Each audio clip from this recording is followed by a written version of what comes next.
Bismillahirrahmanirrahim. Assalamualaikum warahmatullahi wabarakatuh. Perkenalkan, nama saya Tristiadi dari kelas TI22C8.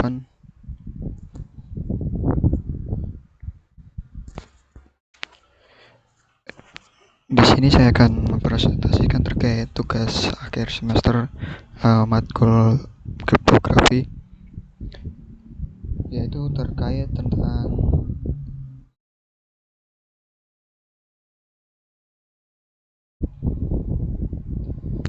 membuat video presentasi terkait algoritma dalam kriptografi. Oke, di sini saya akan mulai langsung.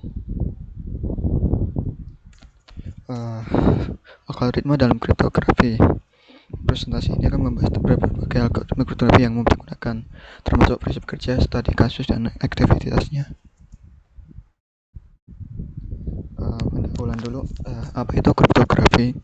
Kriptografi adalah ilmu dan seni untuk menjaga kerahasiaan integritas informasi dengan cara mengubah data menjadi bentuk yang tidak dapat dimengerti tanpa kunci tertentu. Tujuan kriptografi itu apa? Pertama yaitu kerahasiaan atau confidentiality, itu melindungi informasi dari akses yang tidak sah. Yang kedua, integritas atau integrity, yaitu menjamin bahwa data tidak berubah selama transmisi. Yang ketiga, autentikasi atau authentication, yaitu memastikan identitas pengirim atau penerima. Yang keempat, non-repudiation, yaitu mencegah pengirim menyangkal bahwa mereka telah mengirim pesan.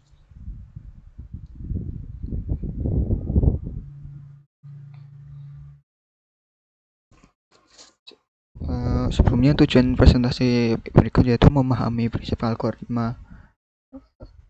Kedua, menjelaskan studi kasus penerapan algoritma, dan ketiga, menarik kesimpulan terkait aktivitas dan kegunaan masing-masing algoritma. Yang pertama, kita bahas algoritma RSA atau Reverse Shimmer Algorithm, di mana prinsip kerjanya yaitu algoritma asimetris yang menggunakan pasangan kunci publik dan kunci privat.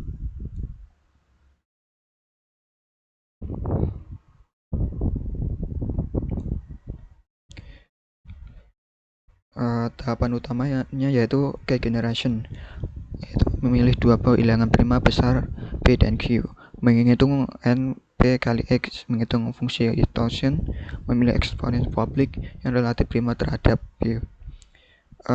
Untuk inskripsinya yaitu ciphertext atau memori.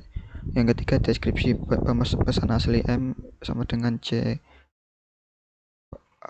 pangkat mod N. Jenis permasalahannya yaitu mengamankan komunikasi melalui saluran yang tidak aman dan digital signature.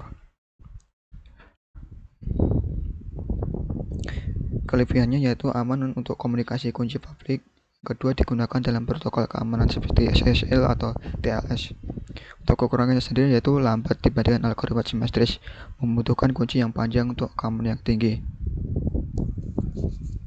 Contoh penggunaannya yaitu seperti protokol SSL atau TLS dalam pengamanan data pada website. Yang kedua, contohnya enkripsi email melalui PGP atau Pretty Good Privacy.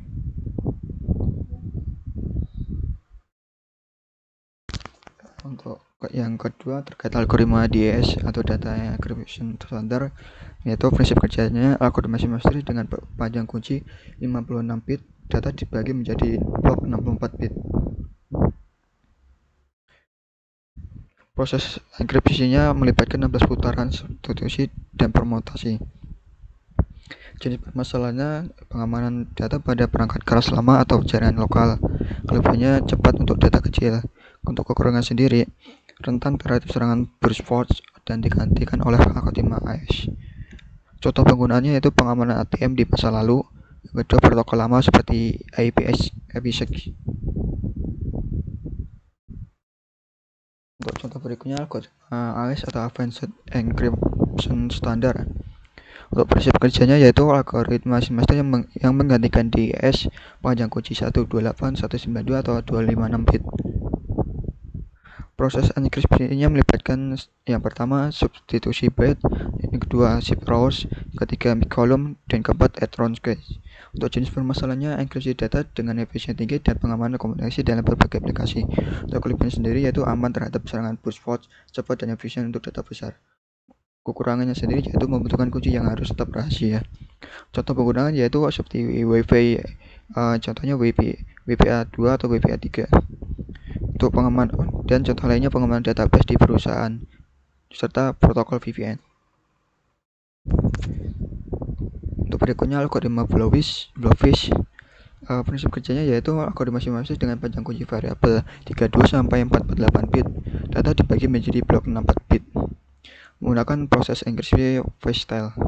Jenis permasalahan sendiri yaitu script data sensitif dengan kecepatan tinggi. Kelebihannya cepat untuk perangkat dengan sumber daya terbatas, kunci dapat disesuaikan.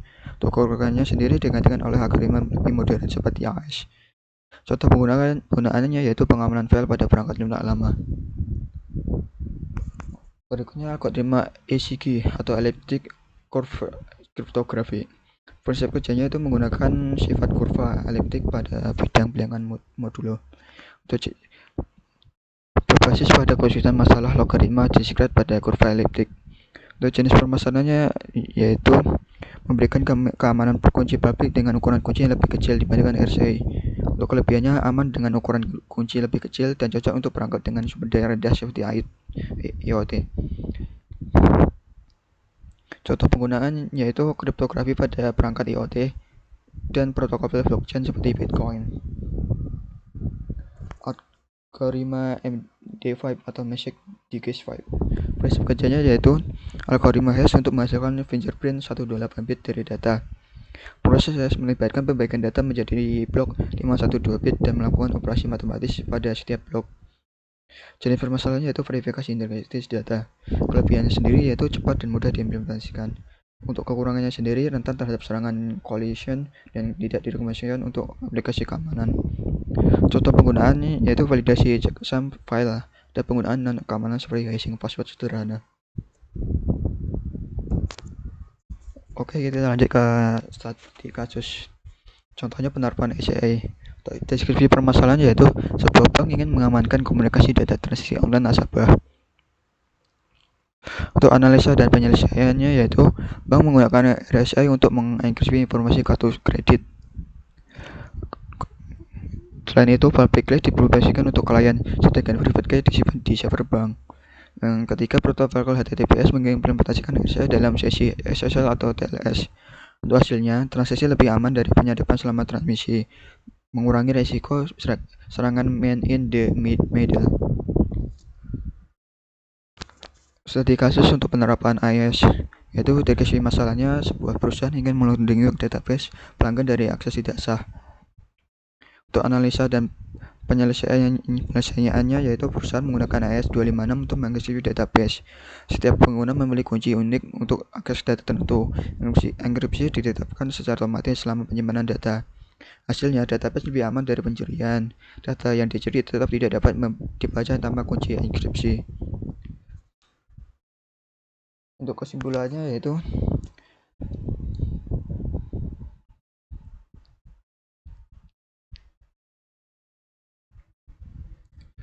algoritma RSA cocok untuk enkripsi kunci publik, tapi lambat dibandingkan algoritma simetris digunakan dalam komunikasi jarak jauh.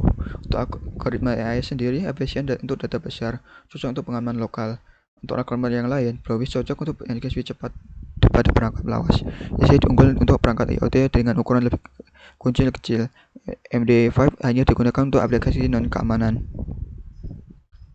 Untuk perbandingannya sendiri sebagai berikut, tertera pada tabel.